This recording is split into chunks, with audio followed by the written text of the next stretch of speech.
महाराष्ट्र विधानसभा चुनाव के लिए 3 दिन बाद महाराष्ट्र में मतदान होगा। बहुत सारे चुनावी मुद्दे हैं, विकास के मुद्दे हैं, लेकिन कुछ मुद्दे हैं जो सुर्खियों में रहे, कई नारे सुर्खियों में रहे। तमाम विषयों पर बात करने के लिए हमारे साथ भारतीय जनता पार्टी के वरिष्ठ नेता, केंद्रीय मंत्री पीयूष गोयल जी हैं।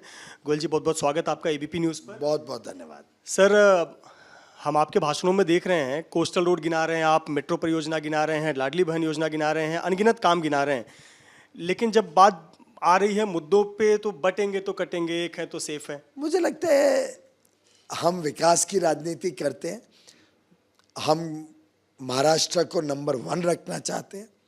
हमारे कार्यों में आप देख रहे हैं कि हर एक कार्य महाराष्ट्र को एक और बढ़िया राज्य, महाराष्ट्र के लोगों को एक बढ़िया जीवन देने के लिए प्रतिबद्ध रहता है। दुर्भाग्य से महाविनाश आघाड़ी, एक अनैतिक संबंध जो ये तीनों पार्टी के बीच में बना है, उद्धव ठाकरे जी ने अपना पूरे पिताजी के हिंदुत्व को त्याग दिया, पूरे ध्वस्त कर दिया शिवसेना की कोर सोच को, मूल सोच को। ऐसे ही एक अनैतिक संबंध ने सिर्फ महाराष्ट्र को नीचा दिखाया है, नीचा किया है। झूठे बातों, झूठे प्रचार पर इन्होंने एक बार तो गुमराह कर लिया महाराष्ट्र के लोगों को थोड़ा बहुत। मुझे लगता है दूसरी बार अब गुमराह नहीं कर पाएंगे। इनकी जो तुष्टीकरण की, डिविसिव वोट बैंक की पॉलिटिक्स है, बांटने की राजनीति है, इसके खिलाफ महायुति खड़ी है। महायुति समाज को बंटने नहीं देगी। मोदी जी का आप अगर 10 वर्ष का कार्यकाल देख लो, या महायुति 5 वर्ष फडणवीस जी ने चलाई, 2.5 वर्ष शिंदे जी, फडणवीस जी, एकनाथ पवार, अजित पवार जी ने चलाई। आप एक व्यक्ति दिखा दो जिसके साथ अन्याय हुआ हो, भाषा के आधार पर, धर्म के आधार पर, लिंग के आधार पर, राज्य के आधार पर, जाति के आधार पर। भारतीय जनता पार्टी एक ऐसी पार्टी है जो, और महायुति, जो सारे समाज को साथ लेकर विकास करना चाहती। इसीलिए हमने समाज को समझाने की कोशिश की है और कहा है कि पूरे समाज को एकजुट होना है।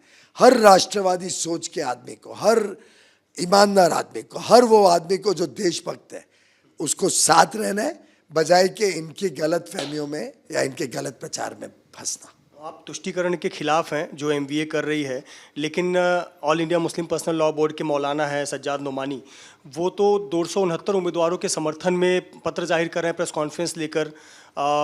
इसको आप कैसे देखते हैं? कंडीशंस डाल रहे हैं और कंडीशंस पे ये विनाश आघाड़ी एग्री कर रही है, लिखित रूप में उनको दे रही है कि आपके सब कंडीशन, चाहे वो SC ST OBC का आरक्षण कम करके मुसलमानों को आरक्षण देने की बात हो, चाहे वो उनके जो अलग अलग धार्मिक विषयों, ऐसे कंडीशन के ऊपर वोट मांगना और एक कागज पे सही करके धर्म के आधार पर लोगों को कहना कि वोट करो, मैं इसकी घोर निंदा करता हूं। और इसीलिए जरूरी है कि समाज का हर वर्ग, हिंदू हो या मुस्लिम हो या क्रिश्चियन हो या जू हो या सिख हो या जैन हो, हर वर्ग, समाज के हर जाति के लोग, चाहे वो शेड्यूल कास्ट हो, शेड्यूल ट्राइब हो, OBC हो, हर एक वर्ग, समाज का युवा युवती हो, समाज में महिलाएं हो, समाज में गरीब हो, समाज में मध्यम वर्ग हो, सारे समाज को हम साथ लेकर चलना चाहते हैं।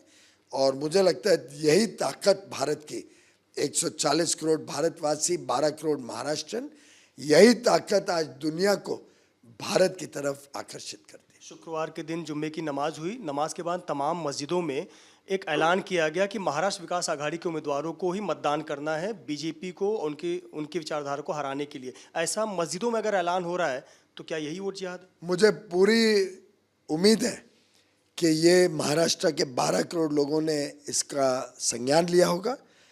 जिनको अपील करी गई वो भी इस अपील को ठुकराएंगे, जिनको अपील नहीं करी गई वो समझेंगे कि इस अपील के पीछे किस प्रकार की ताकतें, देश को बांटने वाली ताकतें लगी हुई हैं, देश विरोधी ताकतें लगी हुई हैं।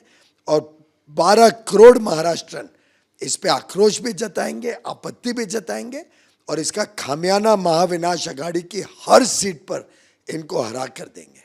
हुसैन दलवाई जैसे नेता करें कि आरएसएस एक आतंकवादी संगठन है, मेरे पास तो ऐसे सबूत भी है। महाराष्ट्र, मुझे लगता है कि महाराष्ट्र के लोग तो विशेषकर, क्योंकि नागपुर से शुरू हुई थी राष्ट्रीय स्वयंसेवक संघ की यात्रा और अब उसके 100 वर्ष पूरे होने जा रहे हैं 2025 में।